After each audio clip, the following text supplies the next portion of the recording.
여러분, 성도는 세상에서 환난을 당하게 되어 있습니다.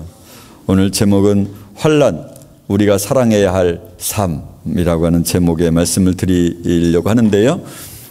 여러분, 새 가운데서도 최고의 새라고 부르짖는 독수리도 자기의 새끼를 가혹하게 훈련을 시킵니다. 또 우리 인생도 장교가 되기 위해서는 일반 군보다는 훨씬 더 훈련을 심하게 받습니다. 훈련을 많이 받는 사람은 그만큼 그에게 영광이 주어지는 것이죠. 사실 먹는 것과 편안한 것, 이것을 따지면 멋진 부모 밑에서 태어나기보다는 고아로 태어나는 것이 아마 성장할 때 가장 먹는 것을 마음대로 먹을 수 있고 그리고 훈련받지 않고 그렇게 살아갈 수 있을 것이다, 그런 생각을 해봅니다. 따라서 하나님의 나라에서 필요한 사람이 어떤 사람이냐, 하나님은 이 땅을 경작하고 계십니다. 6,000년 동안 인생을 경작하시면서 골라 뽑아 놓으시고 그들을 훈련시키십니다. 그리고는 옛 자아가 완전히 없어지도록 말입니다. 회사를 경영하는 사장도 말입니다, 자기의 자녀를 대를 이어서 물리게 할 때는 가혹한 훈련을 시킵니다. 남보다 훨씬 더한 훈련을 시키죠. 여러분, 적어도 그것은 인정하리라 생각이 됩니다. 오늘 우리의 성도도 이 땅에서 사는 동안 환난의 극한 환난을 더해가면서 우리가 환난을 경험하게 될 것입니다. 그래서 이 환난은 사랑해야 할 것이지 피해야 할 것이 아니라고 하는 사실을 오늘 말씀을 통하여 저는 여러분에게 설득을 시키도록 하겠습니다. 가끔씩 찾아오는 환난이 아니라 날마다 분초마다 그런 환난들이 있어서 그 환난이 어떤 활동을 하고 있는지, 우리에게 왜 환난이 우리에게 필수적으로 요구되는 것인지에 대하여 살펴보도록 하겠습니다. 세상에서 너희가 환난을 당하나 담대하라, 내가 세상을 이겼노라 하시니라. 할렐루야. 여러분, 성도는 예수님의 말씀에 의하면 반드시 환난을 경험해야만 합니다. 너희는 세상의 빛이라. 이 세상의 어두움이 어울릴 수 없습니다. 이 세상 사람이 어두움인데, 어두움의 자식들인데, 사단의 졸병들인데, 어떻게 우리 인생의 빛인 하나님이 우리를 빛이라고 만들어 놓으신 이 너희는 세상의 빛이라 말씀하신 이 빛을 가만둘 수가 있겠습니까? 만약 환난이 없다, 그러면 세상 사람과 같아진 것입니다. 여러분의 아픔이 없다, 그러면 세상 사람과 똑같은 것입니다. 부모로 말한다면 부모가 버린 자식이죠. 고아인 것이죠.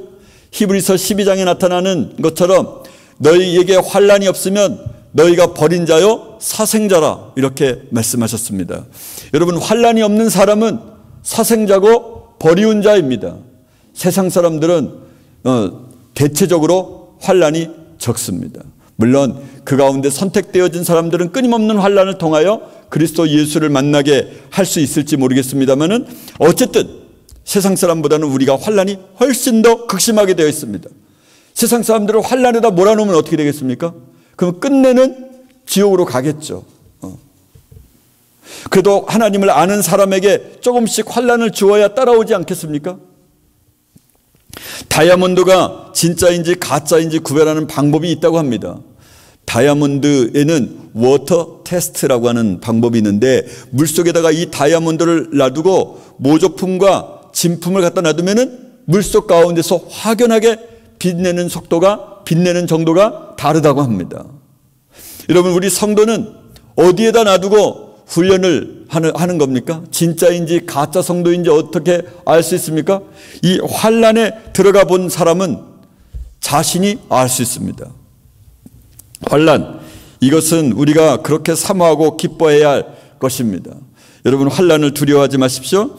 환난이 왜 있어지는지에 대하여 성경 말씀 가운데 몇 가지 무리를 지어서 한번 살펴보도록 하겠습니다. 첫째, 하나님이 우리에게 고난을 허락하시는 목적 중에 하나는 우리가 하나님을 믿는다, 예수 그리스도를 믿는다라는 말이 진짜인지 아닌지를 우리 스스로에게 확인시켜 주는 역할을 하십니다. 창세기 22장 2절에 보면 그 이후에 하나님이 아브라함을 시험하시려고 그를 부르시되 아브라함아 하시니, 무슨 일이 벌어졌죠? 약속의 아들 이삭을 칼로 바쳐라, 그렇게 명령을 하셨습니다. 아브라함은 얼마든지 항의할 수 있었습니다. 이것은 어떤 종교에서나 있었던 것이죠. 이교도의 의식이었습니다. 이방 종교들이 가지고 있었던 의식이었죠. 이것은 아브라함이 하나님을 아는 모든 지식에서 어긋나 있는 것입니다. 전혀 앞뒤가 맞지 않는 것이죠. 사랑하는 사람이 죽는 것을 지켜보는 것과 사랑하는 사람을 직접 죽여야 하는 것은 차이가 있을 것 같지 않습니까? 다시요.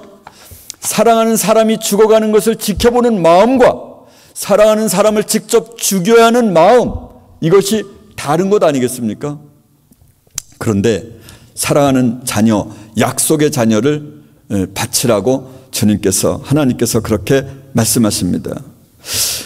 이와 같은 일들이 저와 여러분에게도 일어날 것입니다. 이해할 수 없는 일, 나는 도저히 이해할 수 없는 일들이 저와 여러분 인생에 끊임없이 일어나게 될 것입니다. 이 글을 인용하여 히브리 저자는 이렇게 언급하고 있습니다. 아브라함은 시험을 받을 때 믿음으로 이삭을 드렸으니 저는 약속을 받은 자로되 그 독생자를 드렸느니라. 약속의 아들, 이 아들을 통하여 하늘의 별과 같이 땅의 바다의 모래알처럼 그 숫자를 늘려주시겠다고 약속하셨던 그 하나님께서 주셨던 100세에 낳은 아들, 25년 만에 낳은 아들 이삭, 약속의 아들을 이제는 죽이라 명령하십니다. 하나님은 물론 이삭을 바칠 것을 아셨겠죠. 당연히 아셨죠. 그런데 아브라함에게는 이것이 필요한 과정이었습니다. 믿음의 조상을 만들기 위한 하나님의 놀라운 섭리였던 것이죠. 19절에 보면 저가 하나님이 능히 죽은 자 가운데서도 다시 살리실 줄을 생각한지라 비유컨대 죽은 자 가운데서 도로 받은 것이라. 여러분, 적어도 아브라함은 이런 생각을 했을까요? 내가 찔러 죽이는 척하면 하나님께서 그만 그렇게 할 것이다, 이렇게 하고 그냥 폼을 잡았을까요? 그렇지 않죠. 이미 죽은 아들을 받은 것과 마찬가지입니다.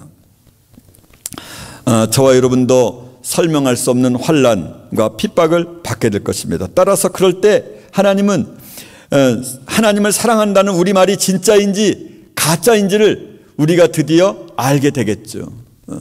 이렇게 진짜인지 가짜인지를 이 땅에서 알게 된다고 하는 이 한 가지 사실이 우리를 끊임없이 기쁘게 만듭니다. 왜냐하면 다시 한번 우리는 기회가 주어지는 거니까요. 할렐루야.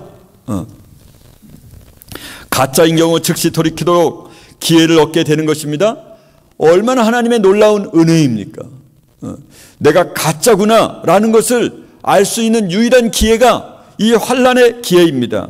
한 번밖에 없는 인생의 이번 기회를 놓치지 않도록 해주시려는 하나님의 놀라운 의도이시죠. 그래서 이 환난은 기뻐해야 할 이유가 있는 것입니다. 히스기야를 하나님이 시험하시는 장면이 있습니다. 역대하 32장 31절에 보면 하나님이 히스기야를 떠나시고 그의 심중에 있는 것을 다 알고자 하사 시험하셨더라.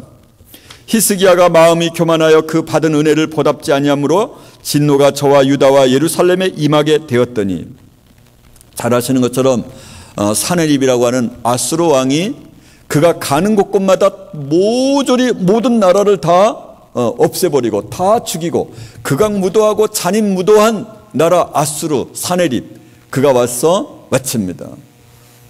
굴복하라, 이렇게 말입니다. 그러니까 히스기야가 그 보내온 편지를 가지고 성전에 가서 기도를 합니다. 그리고는 아모스의 아들 이사야에게 기도하기를 요청합니다. 기도할 때 무슨 일이 일어났죠? 한밤 한 천사가 나와서 그 군대 장관, 군인들 몽졸이 다 천사 한 명이 나타나가지고 18만 5천 명을 그날 밤에 다 성장을 만들어 놓았습니다.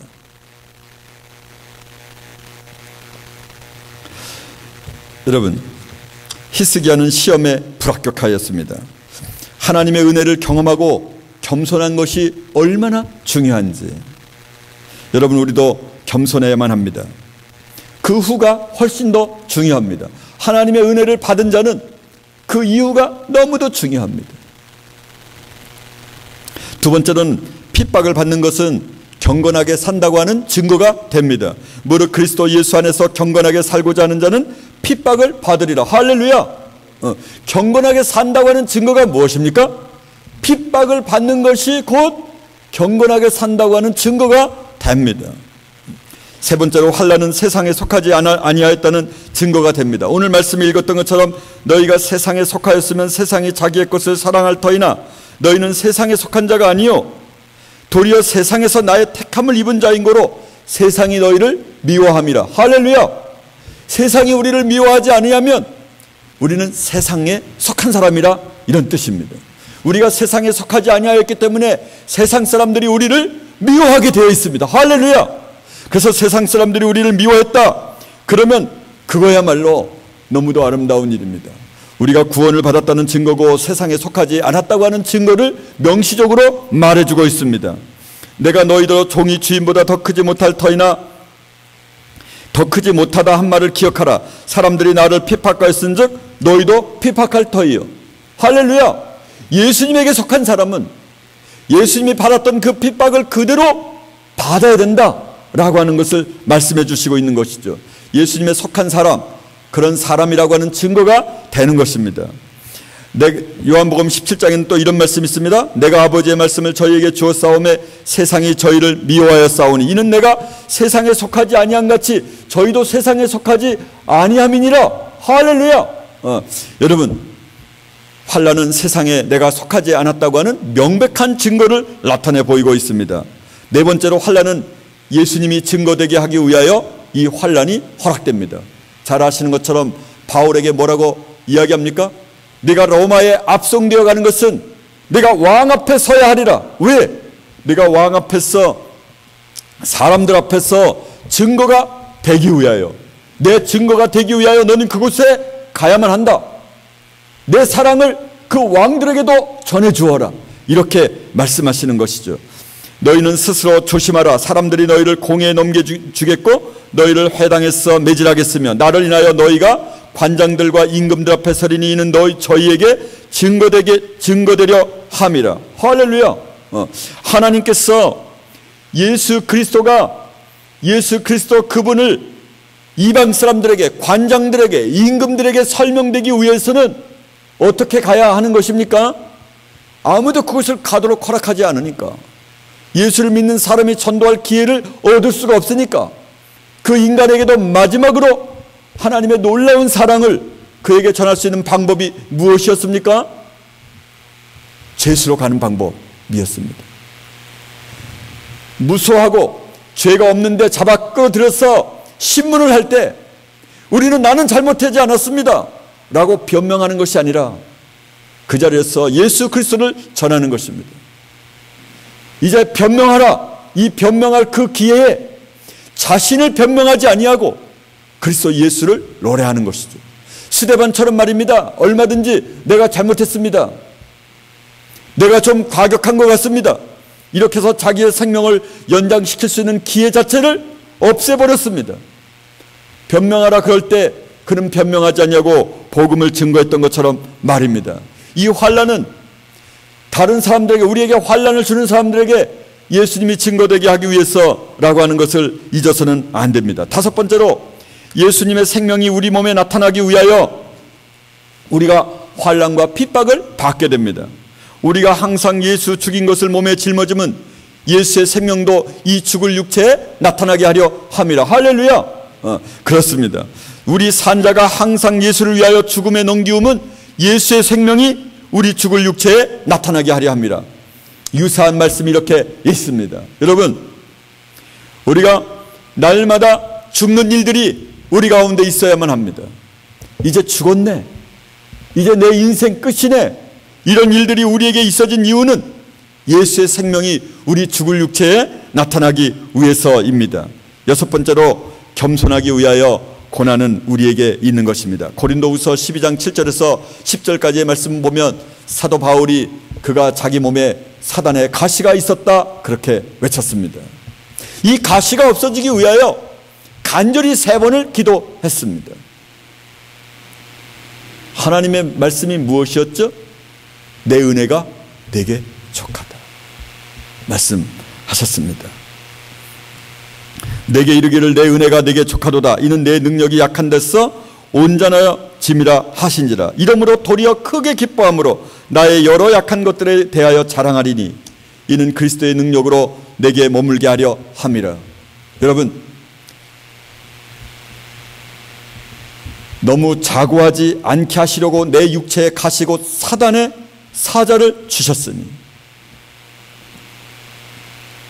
바울, 그는 예수님께서 눈에 넣어도 아프지 않을 이 세상 가운데서 한 사람을 찾는다 그러면은 바울이었지 않았을까. 그럴 정도로 고귀한 삶을, 인생의 모두를 분분초초 자신의 육신의 안일함을 모두 버리고 자기가 그렇게 행복하게 살 수 있고 편안하게 살 수 있는 모든 길들을 일부러 벗어버리고 그렇게 살았던 그 바울. 그런 바울을 너무 자고하지 않게 하시려고.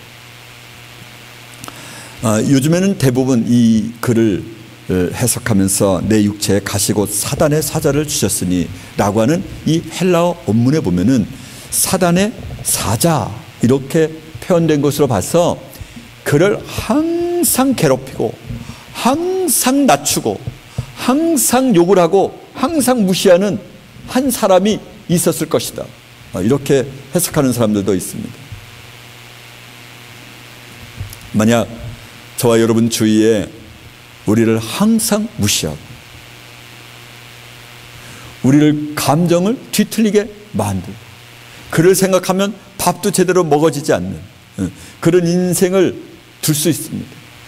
그 이유가 무엇입니까? 우리를 자고하지 않게 하시려. 자고라고 하는 말은 스스로 높인다 그런 말 아니겠습니까? 여러분, 사실은 말입니다. 충분히 그럴 만합니다. 그는 모든 면에서 자랑할 만합니다. 이 자랑을 아무도 그 자랑에 이의를 제기할 사람이 없습니다. 그가 3층 천에 올라갔던 이야기를 제3자처럼 이야기하지 않습니까? 그런데 내 은혜가 내게 족하다 그렇게 말씀하셨습니다. 그러므로 내가 그리스도를 위하여 약한 것들과 능욕과 궁핍과 핍박을 자랑하노니 내가 약할 그때 곧 강함이라. 할렐루야. 저와 여러분이 약한 것이 무엇입니까? 이 약한 것을 자랑할 수 있어야만 합니다. 우리 집은 가난해. 할렐루야. 자랑할 수 있어야 됩니다. 나는 못생겼어. 그러면 탁월하게 자랑해야 되죠. 여러분, 바울이 못생겼다는 거 아십니까? 키도 적고 대머리이고 못생기고. 예수님은 정말 못생겼다는 거 아십니까? 그 사진에는 좀 이렇게 뭐 영화 배우처럼 생기셨는데 이사야서에 보면은 그는 사람이 싫어 버림받았다. 흠모할 만한 것이 아무것도 없었다. 그렇게 표현하고 있는 것으로 볼 때 분명히 예수님은 우리 인생이 바라볼 때는 가장 하여튼 개성적으로 생기신 분이 틀림이 없습니다. 그렇죠? 여러분, 우리가 정말 우리 인생이 좋다고 생각되는 것들은 사실 알고 보면 그것이 독약이요 우리의 영혼을 파괴하는 것이라고 하는 이 한 가지 사실을 잊지 마셔야만 합니다. 성도는 낮아지고 또 낮아져야만 합니다. 좋은 옷을 입는 것도 삼가하십시오. 남보다 더 좋은 인상을 일부러 가지려고 노력해서도 안 됩니다. 무조건 낮은 자리에 있어야만 합니다. 칭찬받는 자리에는 가지를 말아야만 합니다. 우리도 예수님을 따라서 겸손해야만 합니다. 사람의 모양으로 나타나셨음에 자기를 낮추시고 죽기까지 복종하셨으니 곧 십자가에 죽으십니다. 할렐루야. 우리도 예수님처럼 자기를 낮추시고 죽기까지 복종하실 수 있어야만 합니다. 7번째로는 고난은 순종을 이룹니다. 예수님도 고난을 통하여 순종함을 배우셨다고 말씀합니다. 그가 아들이시라도 받으신 고난으로 순종함을 배워서 온전하게 되었은즉 자기를 순종하는 모든 자에게 영원한 구원의 근원이 되시고, 할렐루야, 구원자이신 하나님이신 그 자신이 무슨 순종함을, 고난을 배워야 할 이유가 무엇이었겠습니까? 우리 인생의 앞길을 먼저 걸어가시고 고난을 통하여 순종함을 배웠어. 여러분, 고난이 없는 사람은 순종이 있을 수 없습니다. 불가능합니다. 여러분, 내가 고난이 없는데 내 옛 자아를 뽑아낼 사람이 있습니까? 없습니다. 여러분도 고난이 없으면 여러분은 순종을 배울 수 없습니다. 그래서 늘 선생님들하고 의견이 대립되겠죠. 여러분 부모님들과 늘 다투시겠죠. 이것은 무엇이 없어서입니까? 고난이 없어서입니다. 여러분, 우리의 옛자는 뽑아져야만 합니다. 죽어야만 합니다. 이 옛자가 지금 죽지 않으면 영원한 불 속에서 그렇게 지내게 될 것입니다. 우리 옛자를 이 땅에서 빨리 죽여야, 그래야 우리가 영원한 천국에서 살 수 있습니다. 할렐루야.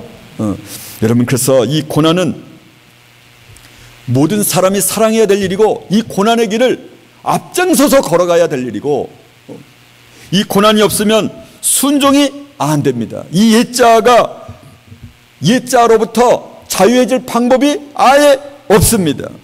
예수님도 그가 아들이시라도 받으신 고난으로 순종함을 배워서 온전하게 되셨은즉 말씀하셨습니다. 여러분, 고난은 바로 순종함과 사람을 온전하게 만들어내고 있는 절대적 인자입니다. 마지막으로는 고난을 통하여 하나님의 마음이 부어집니다. 우리가 환난을 자랑합니다. 환난은 인내를, 인내는 연단을, 연단은 소망을 이루는 줄 우리가 알기 때문입니다. 소망이 우리를 부끄럽게 아니함은 성령으로 말미암아 하나님의 마음이 우리 마음에 부은 바 됨이니, 할렐루야. 그렇습니다. 이 고난은, 이 환난은, 우리 가운데 있는 이 환난이 바로 하나님의 사랑이 우리 마음에 부어지는 것입니다. 따라서 이 세상에서 가장 복이 있는 사람이 어떤 사람입니까? 고난받은 자입니다. 환난 중에 있는 사람입니다. 그래서 북한에 있는 사람들이 진짜 성도가 진짜 많은 것이죠.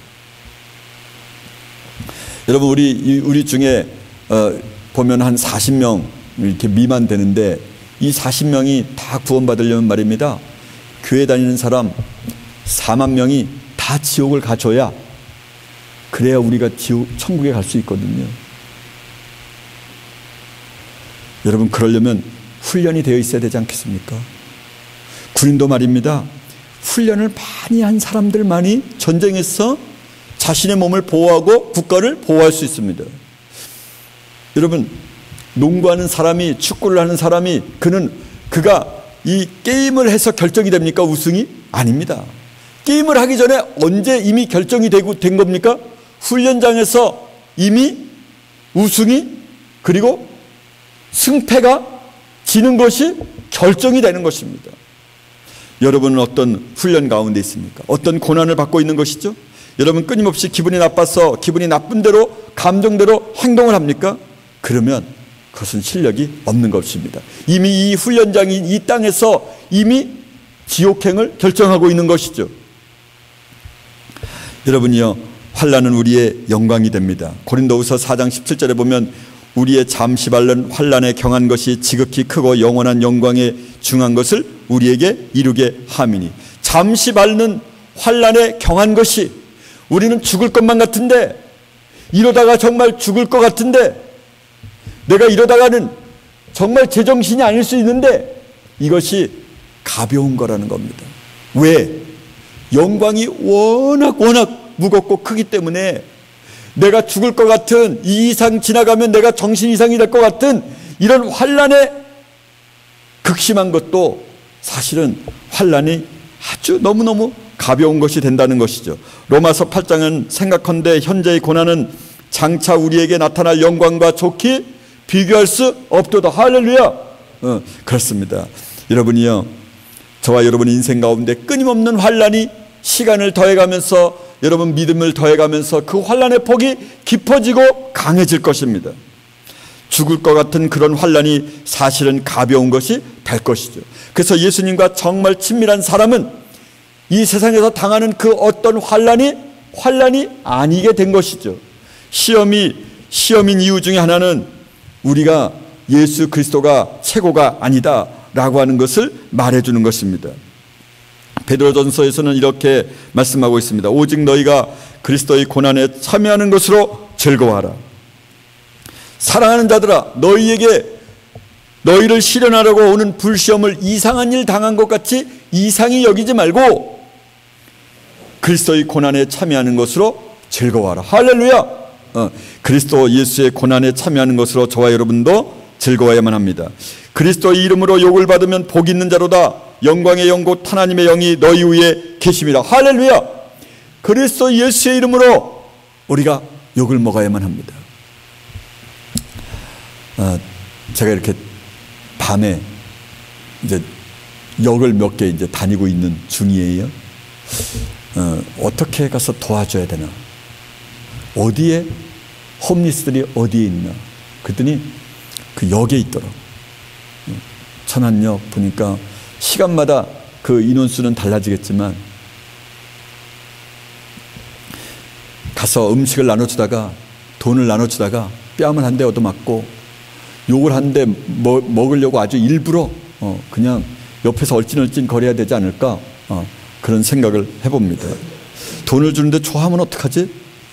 먹을 걸 주는데 좋아하면 어떡하나? 욕을 해줘야 될 텐데 그렇게 정말 그런 생각을 할 수 있어야 되죠. 아내에게 너무너무 잘해줬더니 남편에게 너무너무 잘해줬더니 아버지에게 어머니에게 너무너무 잘해줬더니 욕을 하는 거예요. 그럴 때 그 속에서 우러나오는 그 야호가 우리에게 있어야 되는 거죠. 그리스도 이름으로 욕을 받으면 복 있는 자가 됩니다. 그렇게 되면 그의 영광을 나타내실 때 너희로 즐거워하고 기뻐하게 하려 합니다. 그리스도 예수의 이름으로 욕을 먹어야만 합니다. 기뻐야만 합니다. 욕을 먹는 것을 찾아다녀야만 합니다. 의를 위하여 핍박을 받는 자는 복이 있나니 천국이 저희 것입니다. 할렐루야. 하나님이 요구하시는 것을 행하기 위하여 핍박을 받는 자, 그런 자는 천국이 저희 것임이라는 겁니다. 나를 인하여 너희를 욕하고 핍박하고 너희를 거스려 모든 악한 말을 할 때는 너희에게 복이 있나니 기뻐하고 즐거워하라. 예수 그리스도를 믿는다고 하는 그 이유 한 가지로, 그리고 너무나 잘해주었는데 오히려 모함을 해서 우리를 아프게 할 때 여러분 기뻐하고 즐거워야만 합니다. 하늘에서 우리의 상이 크기 때문입니다. 여러분은 날마다 예수님으로 인하여 핍박을 받고 계신지요? 세상에서 가장 기뻐해야 할 핍박, 세상에서 가장 기뻐해야 할 이 환난, 성경에서 한두 사람의 예를 들어보면서 오늘 말씀을 마치겠습니다. 세상 것들을 멀리했던 모세를 살펴보겠습니다. 믿음으로 모세는 장성하여 바로의 공주의 아들이라 칭함을 거절하고, 이 말이 무엇입니까? 그는 조금 있으면 무엇이 됩니까? 가만히 있기만 하면 왕이 될 수 있었죠. 그런데 바로의 공주의 아들이라 칭함을 거절하고 도리어 하나님의 백성과 함께 고난받기를 잠시 죄악의 낙을 누리는 것보다 더 좋아하고, 할렐루야. 여러분이요, 하나님의 백성과 함께 고난받는 것을 왕으로 있는 것보다 더 중요하게 생각하는 사람, 이런 사람이 되어야 되지 않겠습니까? 우리가 보이지 않는 이 다음에 가야 할 그런 천국을 향하여, 영혼을 결정짓는 이 천국을 향하여 걸어갈 수 있어야 되지 않겠습니까? 그리스도를 위하여 받는 능욕을 애굽의 모든 부하보다 큰 재물로 여겼던 모세, 할렐루야. 저와 여러분도 따라야 할 모델이지 않습니까? 이 세상의 모든 부유함이 이집트에 있었는데 금은 보화를 모두 보다 하나님의 백성과 함께 잠시 고난받는 것, 잠시가 이제 120년이어서 문제가 되는 거지만 무한대분의 120년은 0이나 마찬가지잖아요. 수학을 잘했던 것 같아, 모세가. 따라서 우리는 시험을 기쁘게 여겨야만 합니다. 내 형제들아, 너희가 여러 가지 시험을 만나거든 기쁘게 여겨라. 맞습니까? 온전히 기쁘게 여겨라지. 온전히 기쁘게 여겨라. 할렐루야. 그냥 대충 기뻐하다가 슬퍼하다 그러는 게 아니라 너무너무 기뻐하는 것 말입니다. 환난은 우리를 정금으로 만드는 가장 귀한 도구가 됩니다. 나의 가는 길을 오직 그가 아시나니 나를 단련하신 후에 내가 정금같이 나오리라. 할렐루야. 욥은 그렇게 극심한 환난 가운데서 자기의 10자녀가 다 죽고 모든 재산이 한꺼번에 없어지고 자기의 아내도 저주하면서 떠나고 자신의 육체도 자기를 거절하는 그런 극악한 아픔 가운데서 죽을 것만 같아, 이러다가 정신 이상이 되는 것 아닌가 라고 하는 그 순간에 그가 그런 고백을 합니다. 그가 나를 단련하신 후에 내가 정금같이 나오리라. 그가 나를 죽이실지라도 나는 그를 신뢰하리니. 할렐루야. 저와 여러분이 그럴 수 있어야만 합니다. 우리는 세상과 너무나 친합니다. 그러나 세상과 벗된 자는 무엇이라 말씀합니까? 하나님과 원수되었다, 그렇게 말씀합니다. 가늠하는 사람들이여 세상과 벗된 것이 하나님과 원수되는 것을 알지 못하느냐? 누구든지 세상과 벗이 되고자 하는 자는 스스로 하나님과 원수되게 하는 것이니라. 여러분, 세상이 좋아하는 스펙을 쌓기 위하여 분분초초 노력하는 수없이 많은 사람들, 이런 사람들이 어떻게 하나님의 나라를 갈 수가 있겠습니까? 세상이 대학이 좋아, 세상에서 그래야 좋은 직장을 갈 수 있어서 세상과 친해지려고 하는 사람들, 세상이 좋아하는 스펙을 쌓기 위하여 애쓰는 사람들, 그런 사람들은 하나님과 원수가 이미 되어버렸습니다. 이미 훈련장에서 지옥으로 확정되어져 버린 것이죠. 자본주의 사회에서 황금을 싫어하고 세상의 명예를 싫어하며 낮은 자리에 있기를 기뻐하지 않는 그런 악한 사람들이 그렇게 많은데 어떻게 하나님 나라를 들어갈 수 있겠습니까? 여러분이요, 저와 여러분은 세상과 벗된 생활을 해서는 안 됩니다.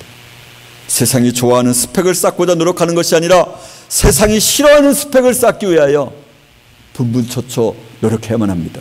이 땅에서 친밀한 사람이 아니라 하늘나라에서 사는 것을 목표로 삼고 사는 사람, 이 땅에서 사는 동안 숨 쉬는 동안에 오직 분분초초 하늘나라에서 기뻐하는 스펙을 쌓기 위하여 애쓰는 사람, 저와 여러분이 그런 사람이 되어야만 합니다. 꿈에서라도 세상을 좋아해서는 안 됩니다. 환난은 우리 사는 동안 추구할 우리의 목표입니다. 우리의 소원이어야만 합니다. 할렐루야.